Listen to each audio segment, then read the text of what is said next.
राम राम शेतकरी मित्रांनो. मित्रांनो, आखाती युद्धाची धग आता नवी मुंबईतील JNPT बंदरापर्यंत पोहोचलेली आहे. मित्रांनो, आखाती देशामध्ये होणारी निर्यात ही या युद्धामुळे प्रभावित झालेली आहे. आखाती देशाकडे निर्यातीसाठी तयार ठेवलेले कांदा, केळी, द्राक्ष यासह फळफळावळांचे सुमारे 1,000 कंटेनर शनिवारपासून अडकून पडले असून कृषी मालाच्या आयात निर्यातीवर तब्बल 60% परिणाम झाल्याची भीती व्यापाऱ्यांनी व्यक्त केली आहे.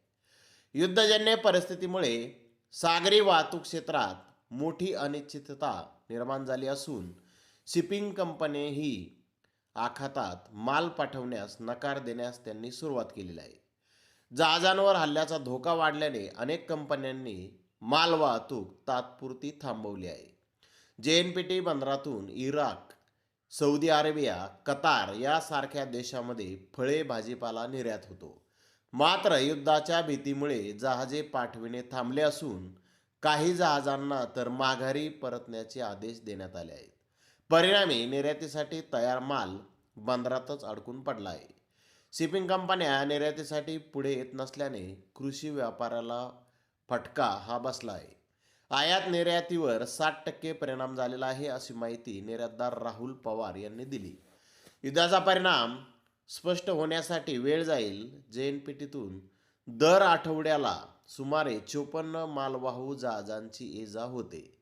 युद्धाचा संपूर्ण परिणाम स्पष्ट होण्यासाठी अजून काही दिवस लागतील, अशी प्रतिक्रिया बंदर प्रशासनातील अधिकाऱ्यांनी दिली.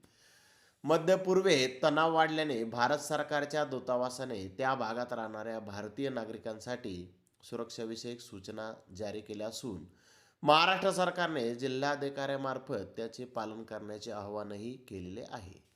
तर मित्रांनो, आपल्या लक्षात आलं असेल की युद्धाचा परिणाम सध्या निर्यातीवर होताना दिसून येत आहे.